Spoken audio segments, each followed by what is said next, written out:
Okay, so we will try to finish the compression calculation today within 1 hour, and tomorrow is a holiday, so this week we only have 1 hour of class session. So hopefully we can finish the concept and all the formulas, and maybe there will be some example or exercise at the end of the class, and if we can't finish it in this class, it will be a homework that has to be submitted by next week. Okay, so we finish the explanations about the classification, the type, the selection of the compressor, and so we learned that it's very similar to the classification of a pump, where we have a centrifugal compressor, we have a positive displacement compressor, and rotary compressor, and so on. So now we have to learn about how the calculations, the typical calculation for the compressor. And maybe there will be two main difference in terms of the calculations. So the first one is the compression duty. Okay, so I will write it over here. How can we calculate the compressor duty? That must be different with the pump duty calculation, because it is a compressible fluid. The volume change along the way gradually. And the second question is how to incorporate this compressor calculation into the equation of energy, okay, or Bernoulli equation. Will there be any adjustment to the equation of energy? The answer is obviously yes, because from source 1 to source 2, there may be difference in the temperature that may affect the difference in the density, so on. Okay, so these two main questions will be answered in this class. Okay, so again, the compression, the objective is to increase the gas pressure from point 1 to point 2. Okay, so let's say we have point 1, you have point 2, then you have a compressor, send it to the point 2. So again, to increase the pressure or to compensate the pressure drop, mainly that's the main objective that has to be provided by the compressor. Okay. So in terms of the calculation, I believe that it has been explained in the thermodynamics at the first half of the semester. So we just have to review how to use that for fluid mechanics, which is essentially more or less the same, the principle with the thermodynamics part. Maybe the compressor duty part has been explained in the thermodynamics, but the equation of energy part may not be explained in detail in thermodynamics. But for the compressor duty, it must comes from the main principle of integral VdP, because this is a open system. Okay, so it is open system. It must be open system. Why? Because we have continuous flow into the system. So let's say X kilogram per second, or X mole per second, or X per second. Okay, so everything must be expressed per time unit. That must be a flow. That must be an open system.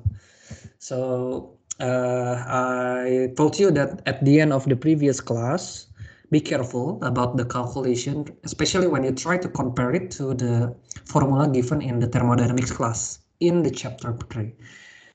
Usually, the first part of the thermodynamics will be used to explain the closed system, for example, a piston.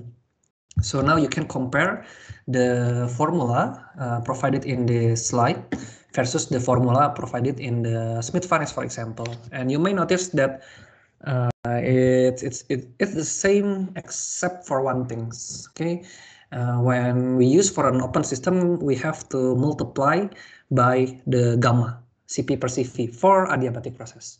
If it's a polytropic process, that means the gamma will be replaced by K, which is the polytropic constant. Okay, polytropic constant. Okay, so and then we just need to use it. Okay, yeah, you just have to imagine what kind of inputs required. Of course, we need the gamma, the CP per CV. So it must comes provided the number directly from the questions, or it may be assumed based on some ideal guess assumption. Okay, so what would be the assumption if we're working with monoatomic versus diatomic for the gamma? Ideal guess. Their CP and CV value will be different, right, sir? So Yep. that will result in a different gamma value. Okay, so what would be the CV for the monoatomic? 5/2 times R. Is that the for Monoatomic, monoatomic? Monoatomic is 3/2, sir. Sorry. Okay, so that's 3/2 for the monoatomic CV. For the diatomic, the CV is 5/2. 5/2. Right. Yeah. So now for the CP part, that's okay. Let me. Oh, now I can. Sorry, it's already saved because it's from the previous note. So the CP, it's gonna be 5/2 for the monoatomic and 7/2R for the diatomic. So you can assume the same things over here. So the gamma will be 5/3 for monoatomic. Monoatomic is like helium, and and it's gonna be 7/5 for diatomic. Diatomic is like nitrogen, oxygen, ambient air. That can be assumed as a diatomic. Okay, so the gamma must be provided, or it can be assumed as an ideal gas.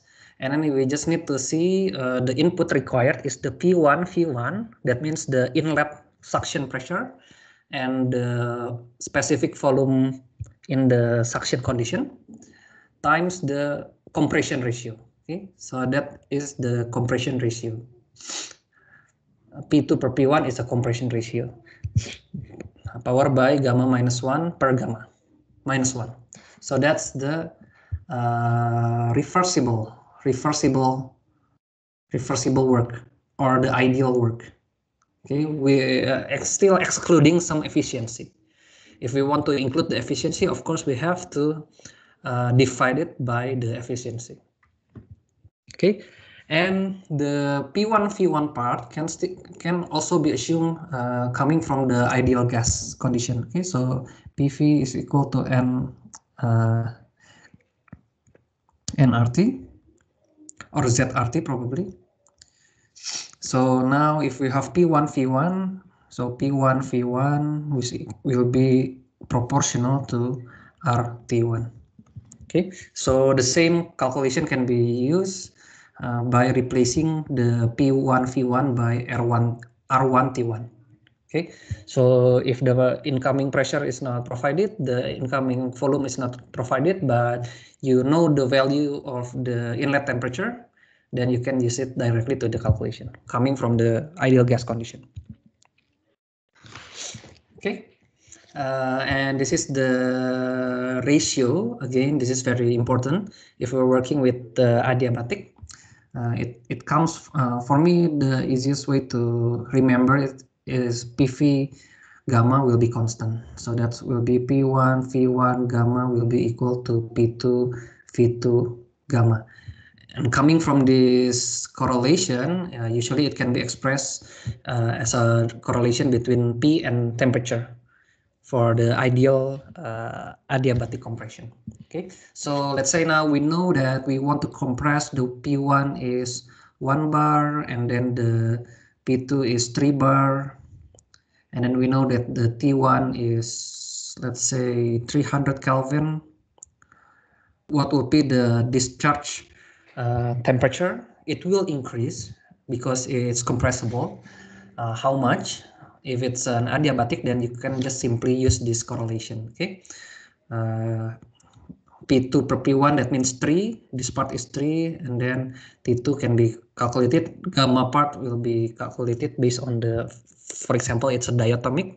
So let's say it's 1.4, then you can calculate the T2 easily. Okay. Okay. For the polytropic, it's very similar to adiabatic. The only difference is the gamma will be replaced by K. Okay, and in fluid mechanics, we don't really learn about the other types of compressor. We will not use isothermal compression. We will not use isochoric compression because that's not really exists in the actual application. Okay, if we're talking to the commercial licensor of a compressor producer, the common expression will be provided in adiabatic and polytropic efficiency. Okay, so the other part it's too theoretical to be applied in real life application. Okay, any questions so far?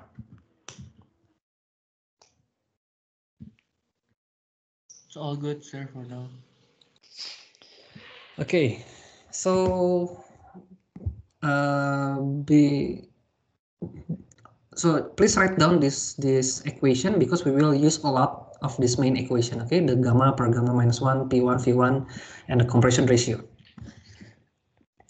Okay, so now if we want to calculate the actual theoretical power, then you just have to multiply by the flow rate. Okay. So now if we want to get in, for example, in watt, you just have to multiply by the flow rate of the gas. Okay, so just be careful with the unit. Maybe it's provided as cubic meter per second, maybe it's provided as mole per second, maybe it's provided by kilogram per second. So just be careful. Okay, and by multiplying with the flow rate, now we can get the watt of the compressor. Previously, I think it's expressed in joule per kilogram. So if we multiply by the kilogram per second, now it becomes joule per second, which is watt. Okay. In terms of the efficiency, there are at least two efficiency. Okay, the compressor efficiency itself, maybe it's stated as a polytropic efficiency. So or adiabatic efficiency of the compressor. Okay, so maybe it's expressed adiabatic or polytropic. Usually it's gonna be provided by the compressor performance curve. Okay, so remember the centrifugal performance curve, just like in a pump, there will be some parabolic curve that will give us the efficiency of this compressor at the specific condition of the compressor. So we can get this efficiency in adiabatic or the polytropic efficiency directly from the performance curve. Maybe it's 70%, 65%, or 75%. I don't think there is any big compressor that would have a compressor efficiency better than 80%. It's very, very uncommon. So the normal number would be around 70, 75, I guess. Okay, so if we now know the value of this efficiency, then you just have to put it, you divide by the efficiency, now you get the actual duty. Okay. Actual duty, or maybe sometimes we call it irreversible. Yeah, that's mainly the same thing.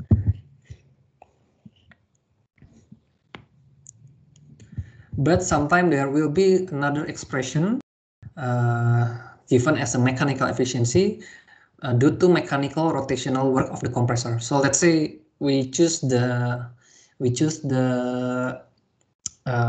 what we say as an impeller of the centrifugal compressor. So it rotates. So the compressor impeller rotates over time to increase the kinetic energy of the fluid. But maybe there will be some loss. Not all of the kinetic energy of the impeller will be transferred to the kinetic energy of the fluid. For example, there is some dead spot or some inefficiency loss and so on. Sometimes it's gonna be given as a mechanical efficiency. So just be careful. This can be combined into the overall efficiency of a compressor. Overall efficiency. So if if it's not given in the equation, you can assume this part as 1. Okay, assume as 1 if not provided. But for the adiabatic or the polytropic efficiency, it's very, very unlikely to be assumed as 1, as I mentioned before. But maybe some other question will express the efficiency directly as an overall efficiency. If it's already overall efficiency, then it's already as a combination of both efficiencies. Okay, any questions so far? It's all good? All good, sir. Okay, yeah, again, this is the same concept in the thermodynamics, so hopefully it's not really difficult for you.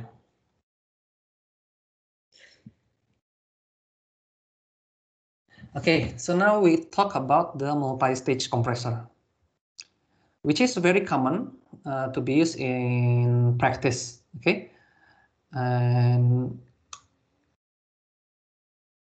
sometimes we have to think about the most optimized configuration of a compression. Okay, so now let's imagine three different cases. Okay, let's imagine 3 different cases. The first one, we call it one-stage compressor. The second one, we called it two-stages without intercooler. And the third option would be 2 stages with intercooler.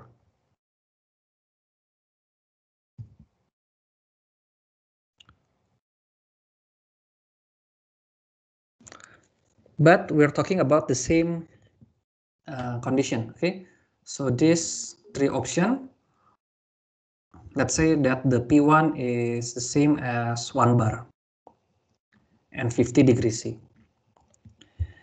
And the exit pressure, let's say that's the P2, that's gonna be 9 bar. What do you think the difference between the option 1, option 2, and option 3? What's the different assumption used? What's the different condition observed? And which one do you think will have the lowest overall compression duty? Okay, so please think about how it will affect the pressure ratio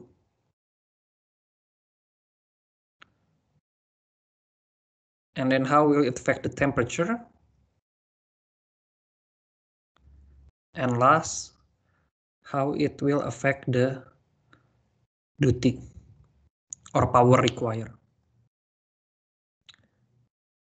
Let's say everything can be assumed as efficiency. Well, it's really up to you. You can try at 75% or even 100% is not really a problem. Okay, and guess what would be the effect? Well, again, this is the main calculation. This is the reversible ideal work. Okay, still assumed by ideal. Still haven't incorporated the efficiency.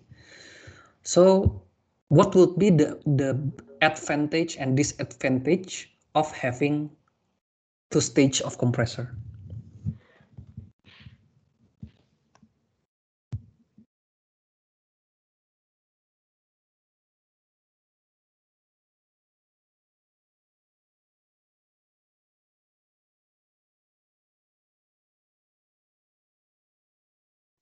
The duty can be divided by 2, sir.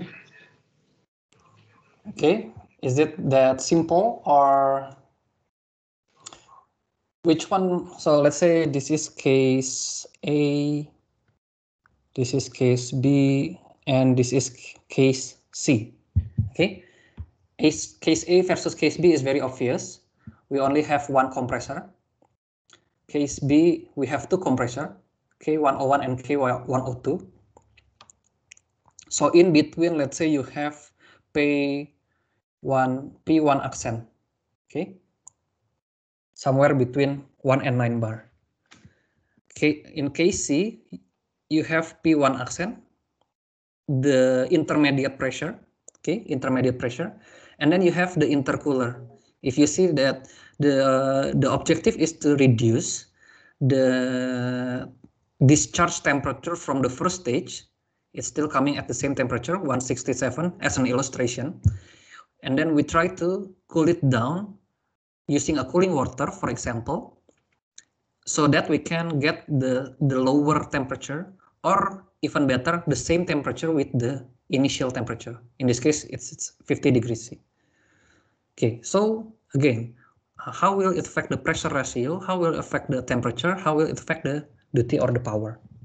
Okay, maybe we try one by one. How will it affect the pressure ratio? Compression ratio. So this is the definition of constant pressure ratio for every stage. So for case A, what would be the pressure ratio, compression ratio?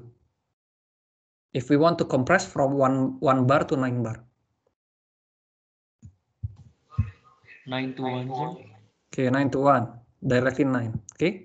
Case B, how will the compression ratio will be?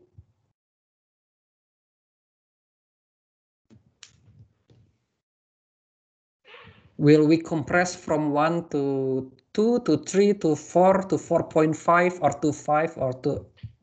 So what would be the intermediate pressure? Usually it's gonna be assumed that the constant pressure ratio for every stage.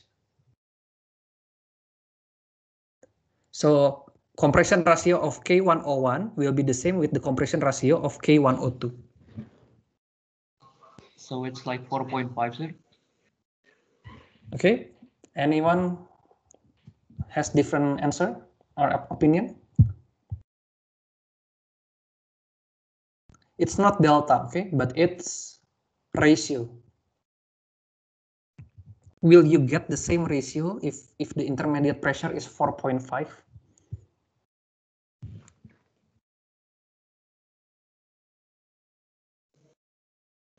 No, sir. Wait. Okay. If it's 4.5, then your pressure ratio in the first stage would be 4.5 per 1. Compression ratio is 4.5, and the second stage will be 9 per 4.5 becomes 2. So it's not the same. So the compression ratio, you can calculate it very easily. So the final pressure per the initial pressure, power of 1 per number of stage. It's the general formula, okay, applies every time. If you apply it, then you will always get the same constant pressure compression ratio for each stages. So in this one, now we get 9 per 1. Sorry, that's wrong. No, actually that's correct. So what will be the value?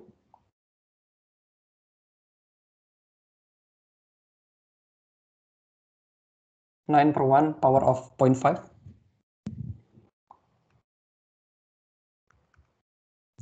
Right? Yes, sir, it's 3. Okay, so now the compression ratio will be from 3 to 1 will be equal to, from 3 to 9 will be equal to 3. Same thing with the C part. Okay, same thing.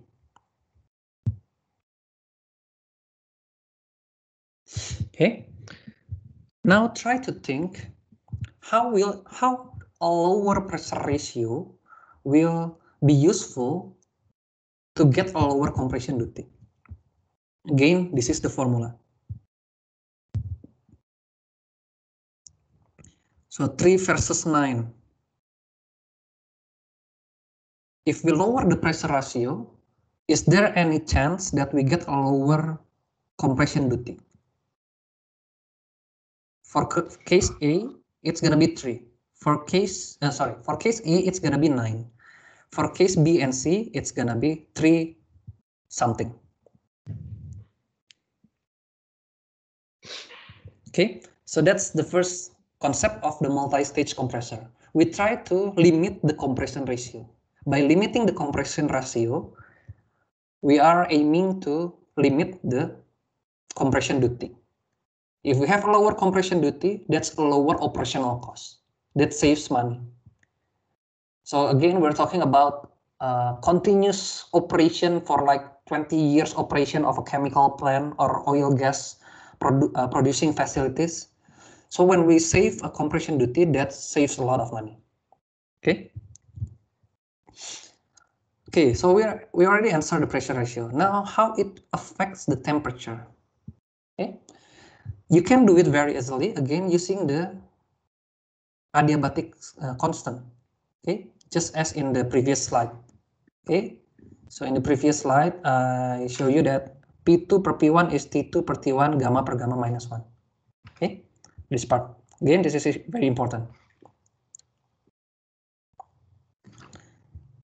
P2 per P1, T2 per T1, gamma minus 1 per gamma. If we have a lower pressure ratio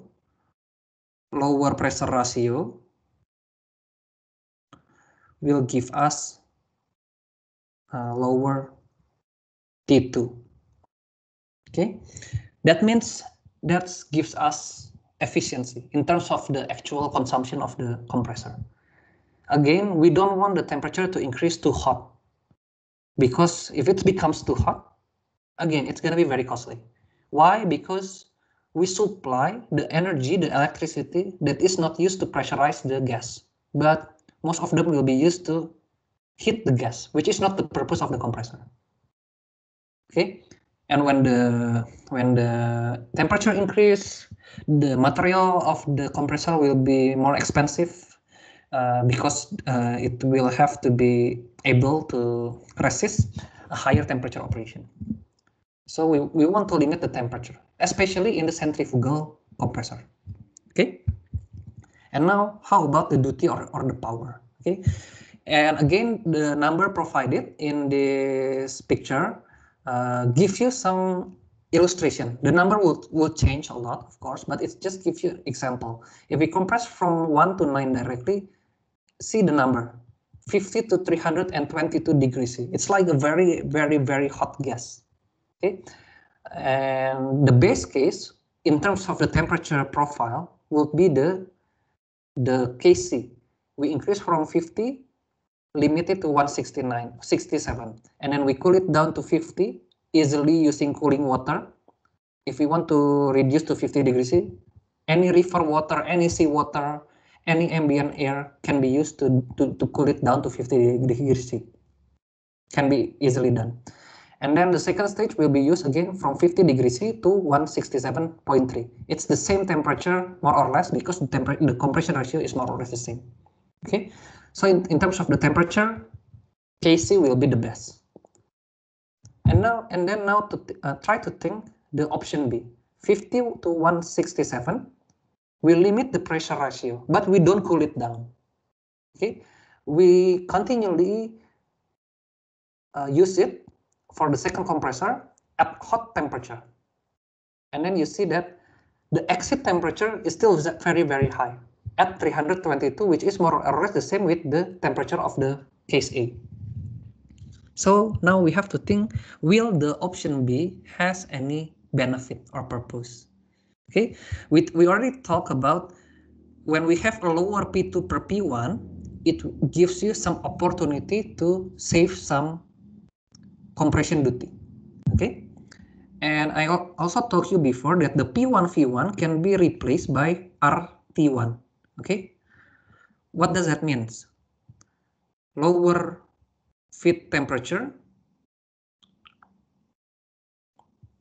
give us lower compressor duty, which is good. Okay, so it is very obvious from the formula. We want to keep the pressure as low as possible, and we want to keep the temperature as low as possible. That's not like a trade-off. So it's very straightforward correlation. If you try to limit the power, get the temperature as low as possible. So when we have a compressor, try to cool the feed as cold as possible. That always results in a good performance of compressor. Okay. So now the question is, how can we prove or justify this option or comparison? Okay. For the case A, calculation is very straightforward. You simply have to use this formula. That's it. You get the value of K or the gamma from the questions. You get the value of P1 and V1 or the RT1. P2 and P1 is already provided by the number itself, 9 bar and 1 bar. That's it, done. You get the value of the compressor duty for the one stage. But now the question, how will it be used for the case B and case C? Okay. Okay, so let me remove some of the comments.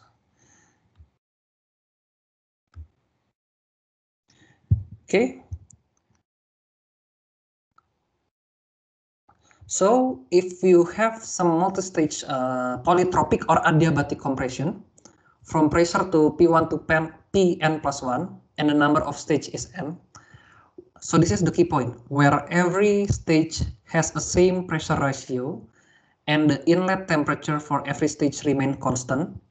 Then you can calculate this one using this formula. Is it applicable for case B or case C? Do you think this formula applicable for case B or C?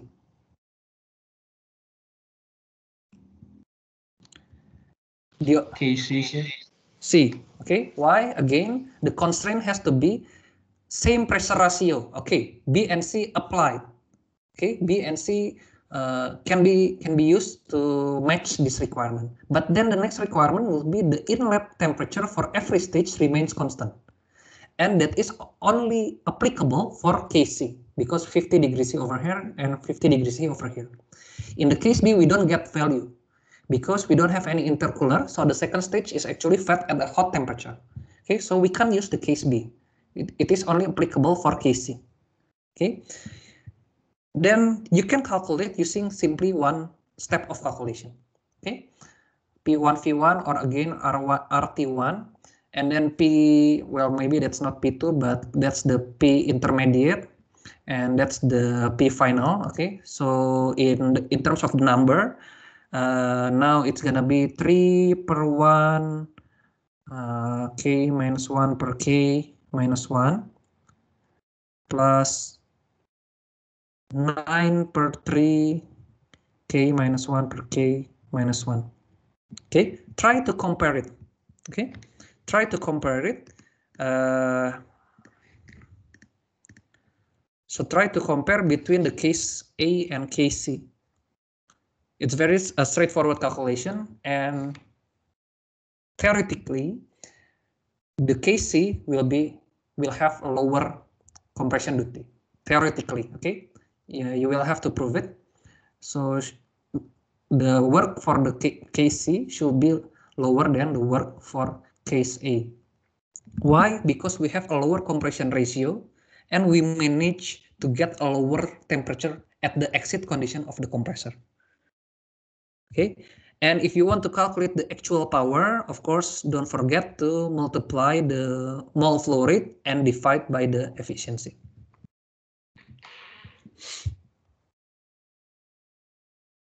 Okay, but now we have to think about the case B.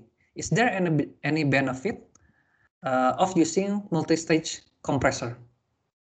Okay, if you can confirm this correlation, that the operating cost of the case C is lower than the operating cost of case 1, then yes, there is a benefit of using multi-stage compression. Okay, but now the calculation is, how about case B? How about case B? Is there any benefit?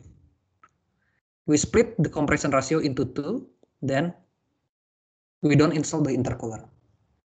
The more fundamental question will be how to calculate the case B. Okay, so actually what you need to do is to split into two step calculation. Okay, two-step calculation using this formula. Okay, using this formula. So the first one would be like K per K minus 1 RT1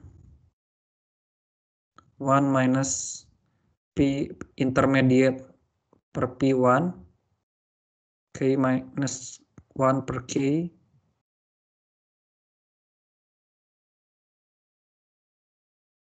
okay, so that's only for the K101. That's for K101 or the first stage compressor. And then the second part will be to calculate K per K minus 1 RT intermediate 1 minus P final or P2 per P intermediate K minus 1 per K. Okay, you repeat those things and then you add those two numbers. Okay, you add those two numbers, then you get the total compressor duty for the second case. Okay, any questions?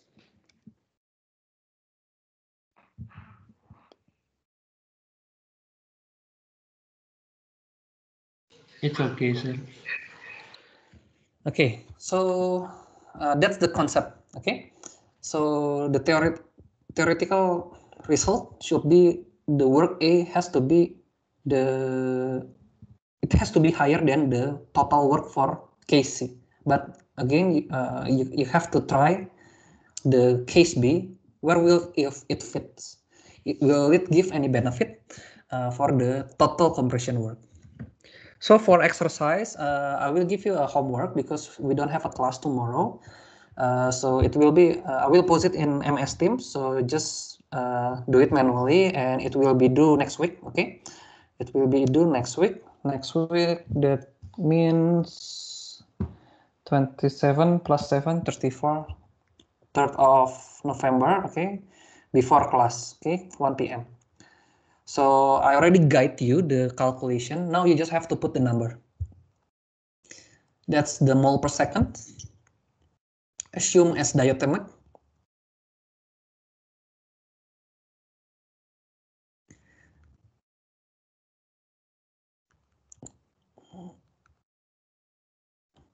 And then the initial temperature, everything is 300 Kelvin.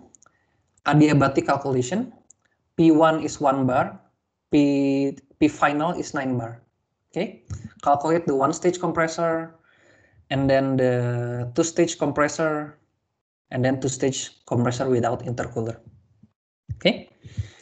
Molecular mass of the gas is 28 gram per mole. So it's like, I think it's like nitrogen diatomic. So the gamma is 1.4. And because this is your first exercise using compressor, I will simplify the case that you can assume the efficiency to be 100%. Okay, so that, as explained before, that's applicable for KC. If you have multi-stage, but the inlet temperature are already the same. But if it's case 1, then you use the single stage. But for two stage without intercooler, that means calculate two steps as explained before. Okay, and I will also show you like the very fast calculation to prove that the concept is correct. Okay, so later, maybe starting from next year or at least in the final year of your study, you will use a lot of computer exercise. So for example, this is using HYSYS. Okay, so maybe in the thermodynamics, you already try to use this kind of process. That's good. But for fluid mechanics, there is a lot of ways to utilize this software. So maybe if we have time, like at the week 15 or week 16, maybe we can try to compress everything in one semester to 2 hours. That's very possible. So basically, I just want to show you like the quick explanation. So this is assuming a Peng-Robinson, and the component list is nitrogen, just like for your next homework. And then the case 1, again, the temperature is 300 Kelvin, pressure is 1 bar, mole flow is 1 mole per second, and the composition is 100%, just like exactly like your homework. Okay, so again, now I just want to prove to you that which one will has the highest compression duty. Efficiency for the starter again change to 100 just for a simplicity. So now directly from 1 to 9, that's case A. Case B without, well, hold on. That's okay, that's not correct. Okay, I have to add the second compressor. Okay, let me check this one. Okay, I think we don't have to change anything.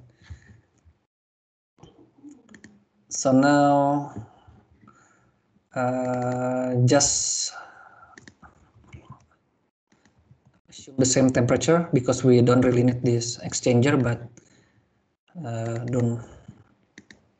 The compression ratio now becomes 3 instead of 9.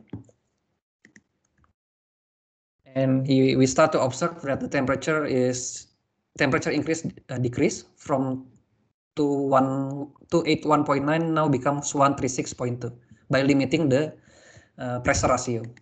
And then now we limit to 50 degrees C. Oops, not 50 degrees C, but 300 Kelvin.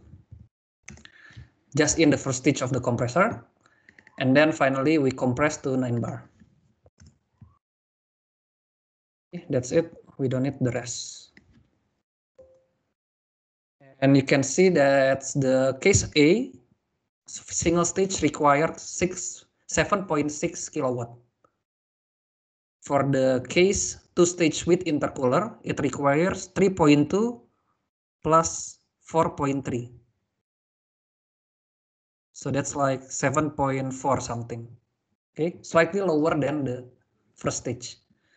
Okay, now if I don't cool it down, so just copy paste the compressor temperature. So now I don't really use this exchanger. Hold on, it's not correct. Everything has to be 100% to be consistent. Okay, good. Okay, let me start the calculation. Okay, so initially it's 7.6 kilowatt. Now it's 3.2 plus 3.2. Very obvious, two-stage with intercooler is the best one. Because now instead of 7.5, I have 6.4 kilowatt. 3.2 plus 3.2. Okay, because I remove a lot of heat in the intercooler, and now the exit temperature will be at only 136. But now what if we don't have any intercooler? It's just like repeating the temperature. So the incoming temperature to the second stage compressor is still very hot. 218.9, more or less the same with this one. Initially it's 7.6 kilowatt. Now it's 3.2 plus 4.3. So it's more or less the same. So from the quick observation, it seems like the two-stage compressor without intercooler will give us more or less the same compression duty with the single stage compressor. Why? Because we can take advantage of the low temperature. Okay, so try to prove that. So we can take advantage of this low temperature. Okay, because in the second step, now instead we have to use the intermediate temperature, which is very hot at 1.3, 130 something. Okay, so now the second stage will require a lot of work. Okay, so that's a guideline for you to finish the exercise. Any questions about the exercise?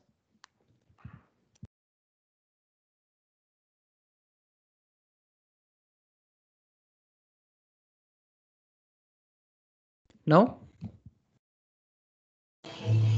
No, sir, for now. Okay.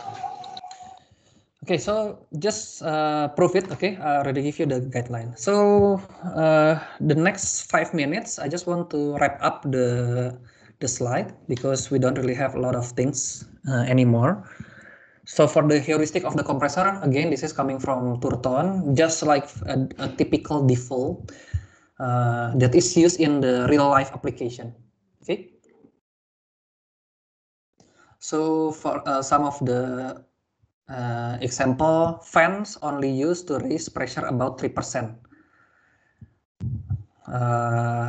Higher than 3%, we usually need a compressor. Okay, and then the exit temperature should not exceed 167 to 244 for diatomic gas. Okay, this corresponds to a compression ratio of about 4. So that's like the maximum single stage compressor. Oops, what happens? Sorry.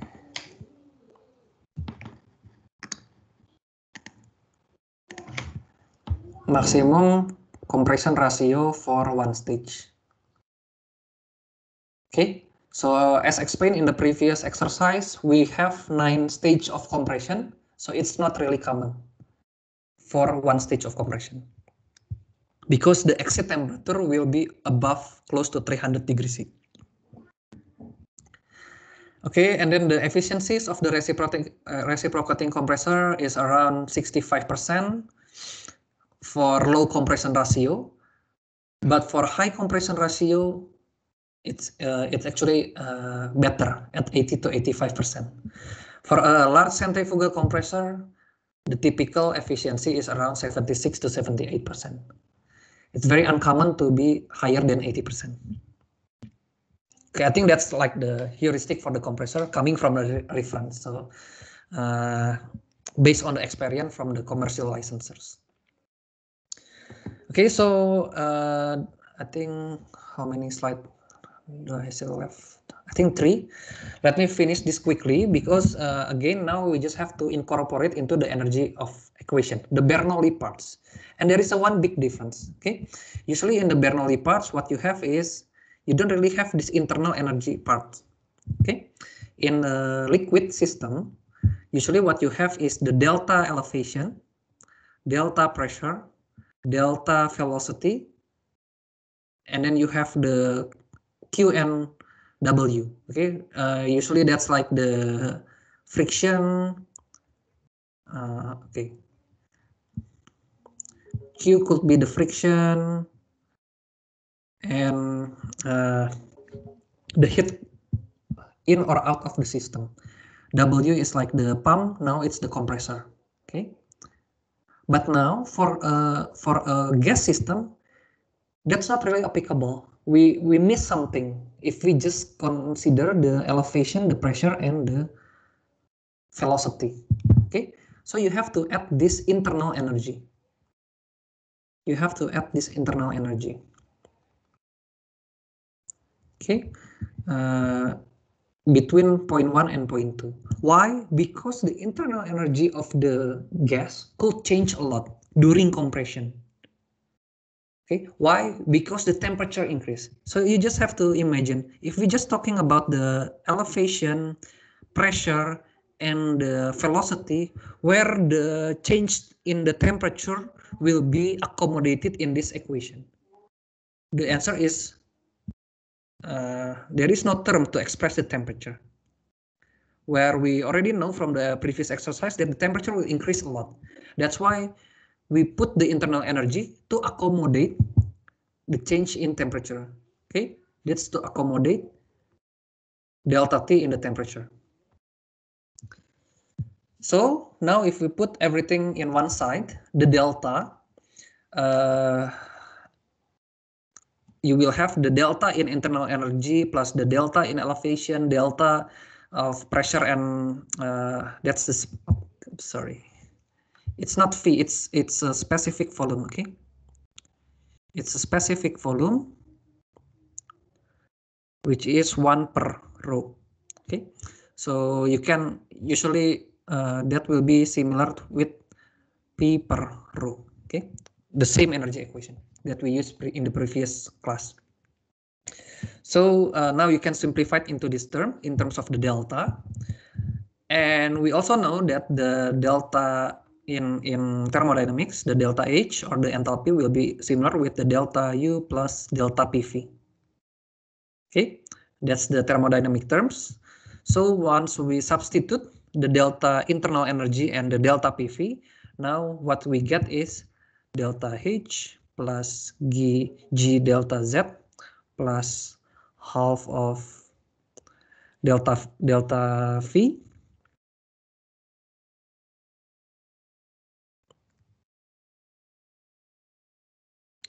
is equal to Q minus W. Okay, so don't forget to has this additional internal energy or additional delta enthalpy in the energy equation.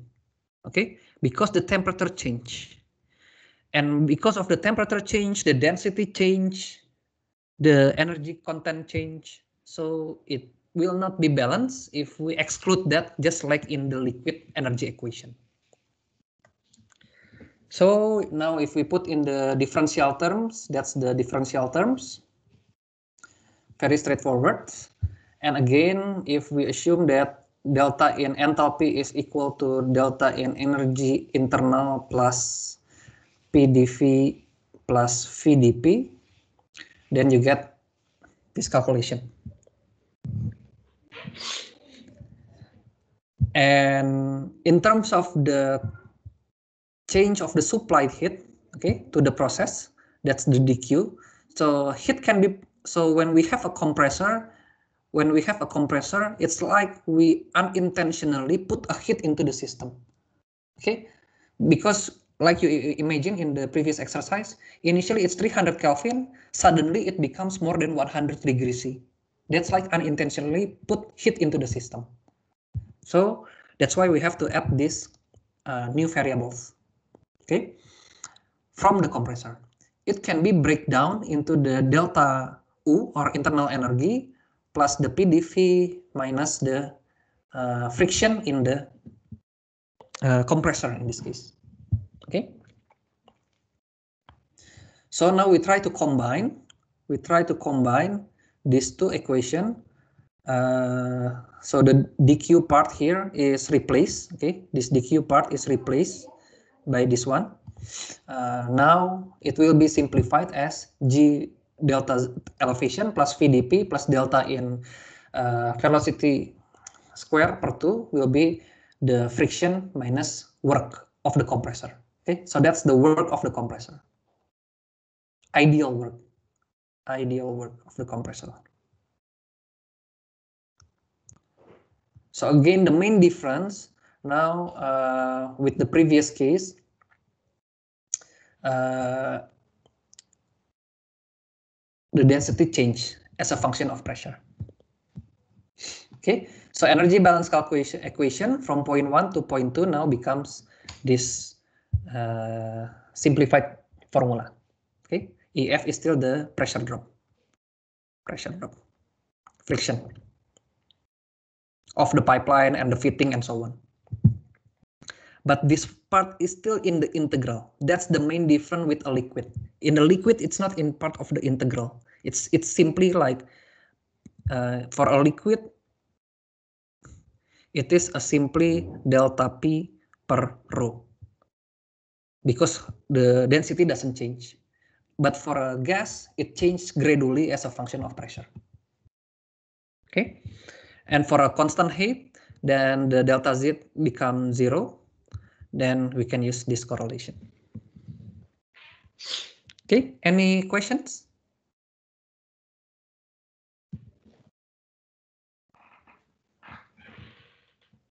Okay, let me finish one last slide. So the rho itself is a function of a pressure and a temperature. Okay, and again in the thermodynamics we learned that the density will change for a gas using the equation of state. It could be ideal gas, it could be van der Waals, Redlich-Kwong, Peng-Robinson, to calculate the change of density as a function of pressure and temperature. Okay, but the problem is you can observe in the friction calculation over here, see the same formula can still be used. Okay, this is the same with liquid, right? This is the same with liquid. The problem now, FF is still calculated as a function of RE. That can be done. L per D, that can be done very easily. You just need to know the length of the pipeline. You just need to know the diameter of the pipeline easily. That's done. The problem is coming from the U part. This is very questionable. What's the unit of this linear velocity? The unit is meter per second. Correct? Yes, sir. Okay, now try to imagine a very long pipeline. Okay, let's say the length is like, again, I told you the gas. Well, I think the most extreme one in Indonesia is we have a gas from Cilegon to Singapore. Okay, from Cilegon to Singapore, from Jakarta to Singapore, we have a gas pipeline installed. So I don't know, it's like maybe 1,000 kilometer. That's a reasonable case. Okay, so if you have 3 meter per second at the inlet, will it still be 3 meter per second at the end or not? If the diameter constant.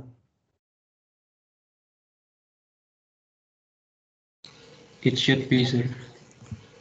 Should it be or it shouldn't be? No, sir. Actually, no. Okay. Why? Because what the meter per second is coming from cubic meter per second per square meter. That's the surface area, right? And where do we get this cubic meter per second? That's actually coming from kilogram per meter cubic, kilogram per second. Okay, so that's like the mass flow rate per density, right? The problem is the mass rate is constant. The kilogram per second is constant. Mass balance. If it comes at 10 ton, it exits at 10 ton. The problem is the density change. Change when P and T change. Okay, so it's impossible to calculate a pressure drop in one long section for a gas because the density change. So what you have to do in real application is you have to divide it into a couple of sections, into a quite small section that we can assume the density more or less the same. Okay, so break it down from 1,000 kilometer, break it down for every 10 meter, for example. So the delta S is 10 meter. Maybe we can assume at those same 10 meter, the density remains constant. So now it's zone 1, zone 2, zone 3, zone 4, up until zone 1000, for example. So the pressure drop calculation now will be calculated at 1000 discretization. Okay. So this is just for your understanding. What's the main difference between liquid and gas? Of course, in the exam, we will not give you this problem. Okay. Only for a short length that can still be assumed as the same density. Then this formula is still perfectly the same with the liquid. But if we have a very long pipeline, the density change. No, we have to break it down into a small discretized parts. Okay, I think the time is up. Any last question?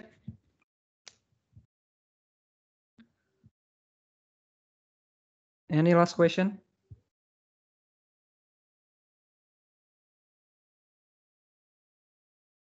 Okay, this is the same thing. The slide 26 is the same thing with the slide 25. It's just expressed in different form. This is now expressed in mass flux, kilogram per second, because of mass conservation, mass balance, or conservation. Sometimes we like to express it in mass basis because of the mass balance. It will not change. Even when the temperature change, the pressure change, the density change, we don't care. It's still the same kilogram per second. Okay. For a liquid, it's not really necessary, but for a gas, it may be necessary. So now we express everything in mass. But we have the specific density, the 1 per row. Okay. So I think that's it. That's the end of my slide. So the pump has been explained, the compressor has been explained. Now we just probably has one last session next week 1 hour for another exercise for compressor. Okay, so that's it. Don't forget to do your homework, okay? And send it by MS Teams. Okay, we'll leave. See you next week. Thank you very much, Pak Anggir. Thank you very much, Pak Anggir. Thank you, sir.